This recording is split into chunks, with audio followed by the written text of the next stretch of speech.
There's a sound that every doctor learns to recognize. It's not a cough or a wheeze or a groan. It's the sound of silence when you finish discussing the main reason for the visit. It's the shuffle of the feet, the glance at the door, and then the deep breath that comes right before the real question. The question that's been weighing on them for years, maybe even decades.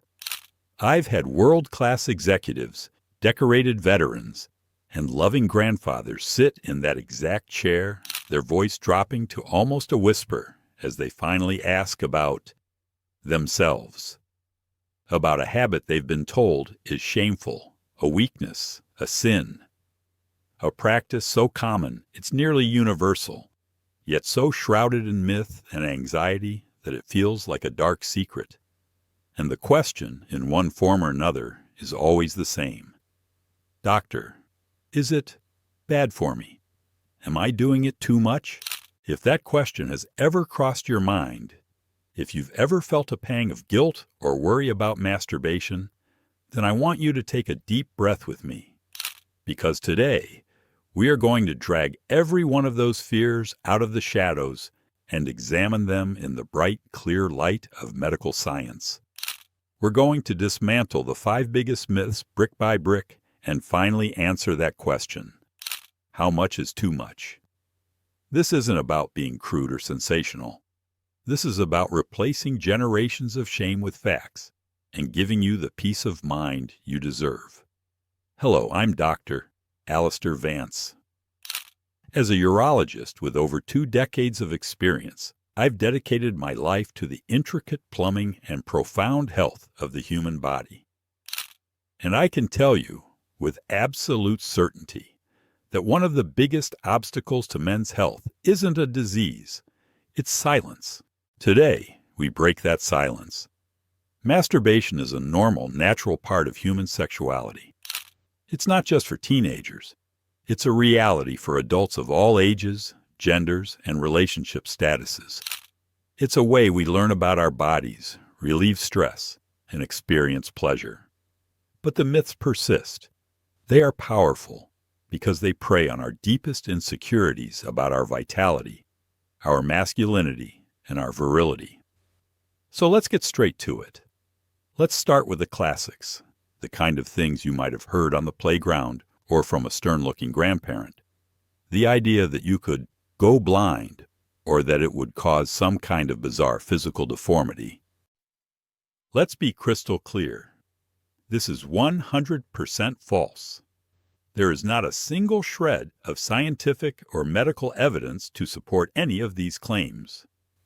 They are relics of a time when societal and religious moralizing was disguised as medical advice to discourage a behavior that was considered a waste of vital essence. Medically speaking, semen is composed of proteins, enzymes, and fructose in a water-based fluid. Your body is incredibly efficient at producing it. You are not losing a finite resource. Think of it this way. Is your mouth drained of a vital essence when you produce saliva? No, of course not. Your body simply makes more. The same principle applies here. These myths were designed to create fear and control behavior. Today, we can confidently file them under medical folklore and leave them in the past where they belong. This is perhaps the most pervasive and damaging myth in the internet age. Many men worry that masturbating will either make them unable to perform with a partner or that it will spoil their appetite for partnered sex. This is a nuanced topic, so let's untangle it carefully. First, the act of masturbation itself does not cause erectile dysfunction. Period. In fact, for many men, especially as they get older, regular masturbation can be a form of physical therapy. It helps maintain healthy blood flow to the penis and reinforces the neural pathways responsible for arousal and erection. It's a way of ensuring the machinery stays in good working order. However, we need to introduce a key distinction here: the difference between masturbation and how you masturbate, particularly in relation to pornography. If a man becomes reliant on very specific, high-intensity types of pornography to get aroused, He can inadvertently train his brain to respond only to that level of stimulation. This can sometimes lead to a situation where real-life intimacy feels less exciting by comparison, a phenomenon known as porn-induced erectile dysfunction. The problem isn't the masturbation, it's the potential for desensitization from the stimulus being used. The healthy reframe is this: see masturbation as a tool for self-discovery. It helps you understand what you like and what your body responds to. This self-knowledge can actually enhance your sex life with a partner, as it equips you to better communicate your desires. It's not the enemy of intimacy. It's often the foundation of it. This one is popular in fitness and self-improvement circles. The idea is that by abstaining from ejaculation, you can store up testosterone, leading to more muscle growth, more energy, and more drive. Let's look at the actual science. It's true that after an orgasm, there is a very brief release of the hormone prolactin, which can make you feel sleepy and relaxed. That's nature's way of telling you to chill out. There are also minor temporary fluctuations in testosterone levels around the time of ejaculation. However, these levels return to your normal individual baseline very quickly, usually within an hour. There is no scientific evidence that avoiding ejaculation leads to a long-term, sustained increase in your baseline testosterone levels. Your body has a sophisticated hormonal regulation system, a sort of thermostat called the hypothalamic-pituitary-gonadal axis. It works to keep your hormones within your normal range. You can't trick it or stockpile testosterone this way. In fact, the opposite argument is often stronger. One of the major benefits of masturbation is stress reduction. Orgasm releases a cocktail of feel-good neurochemicals like endorphins, dopamine, and oxytocin. Chronic stress, on the other hand, floods your body with the hormone cortisol. And high levels of cortisol are well known to interfere with and suppress testosterone production. So, ironically, by using masturbation as a healthy way to manage stress, you may actually be creating a better hormonal environment for maintaining healthy testosterone levels, not depleting them. It's a pressure release valve, not a leak in the fuel tank. This myth attacks our sense of self-worth. It frames masturbation as a juvenile or compensatory act, something for people who can't find a real partner. This is fundamentally untrue and deeply unfair. The reality is that people in happy, sexually active, long-term relationships masturbate. People who are single masturbate. Young people, middle-aged people, and yes, people in their 70s, 80s, and beyond masturbate. Viewing it as immature is a profound misunderstanding of its role. It can be for pleasure, pure and simple. You are allowed to feel good. It can be for stress relief, a powerful, free, and immediate way to calm your nervous system. It can be a sleep aid. The release of prolactin and endorphins can be a highly effective, natural sedative for those who struggle with sleep. And it is for self-exploration. Your body and your desires change over time. Masturbation is a private way to stay in touch with yourself. It is not a substitute for intimacy, but rather a part of a person's complete sexual identity. A healthy person doesn't stop enjoying a good meal by themselves just because they also enjoy dining with friends. The same principle applies here. It's an act of self-care and self-knowledge, and there is no age limit on that.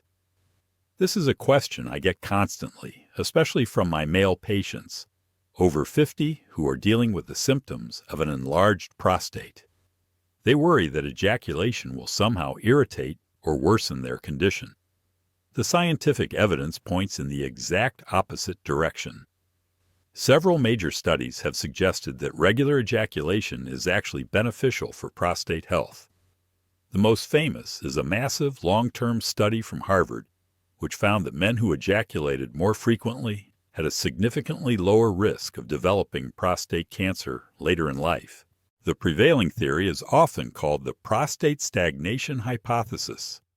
Your prostate produces fluid that makes up part of the semen. The idea is that regular ejaculation helps to flush out this fluid, preventing the buildup of old cells or potentially inflammatory substances that could, over time, contribute to problems. So far from being harmful, regular ejaculation, whether with a partner or alone, may be a protective health behavior for your prostate. It's another tool in your wellness toolkit. We've busted the myths. We know it's normal, healthy, and even beneficial. But that nagging question remains. Is there a magic number? Once a day, once a week? The answer is simple, and it has nothing to do with a number. Masturbation becomes too much only when it negatively interferes with your life. That's the clinical definition.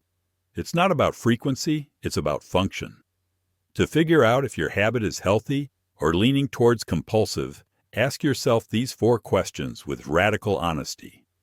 1. Is it hurting my relationships? Am I choosing to masturbate instead of engaging in intimacy with my partner? Am I isolating myself from my family or friends because of it? 2. Is it hurting my responsibilities? Is it making me late for work? Am I neglecting important tasks, chores, or commitments? 3. Is it causing me physical harm? Am I being so aggressive that it's causing chafing, irritation, or injury? And 4. Is it compulsive and out of my control? Do I feel a sense of anxiety or panic if I can't do it? Does it feel like an urge I can't resist, even when I want to? If you can honestly answer no to these questions, then the frequency is not a medical problem. Whether that's twice a day or twice a month, you are in a healthy range for you. But if you answered yes to one or more of those questions, it's not a reason for shame. It's simply a signal that it's time to seek support. Talk to a doctor, a therapist, or a counselor. This isn't a moral failing. It may simply be a coping mechanism that has become counterproductive, and a professional can help you find healthier strategies. Let's go back to that man in my office, the one with the question in the quiet room. After we talk, after we replace the myths with facts, I see something remarkable happen. His shoulders relax. He makes eye contact. He smiles. It's not just information he received. It's a burden he's been allowed to set down. My hope is that this video has done the same for you. Masturbation is not a flaw in your character. It is a function of your biology. It can be a source of pleasure, calm, and self-knowledge. The real problems are the shame, the silence, and the myths we've allowed to fester for far too long. So let's stop whispering about it in quiet rooms. Let's talk openly and honestly. If this video helped you, please share it with someone who might need to hear this message. Let's make sure the next generation, and our own, can approach this natural part of life with confidence and peace, not fear and guilt.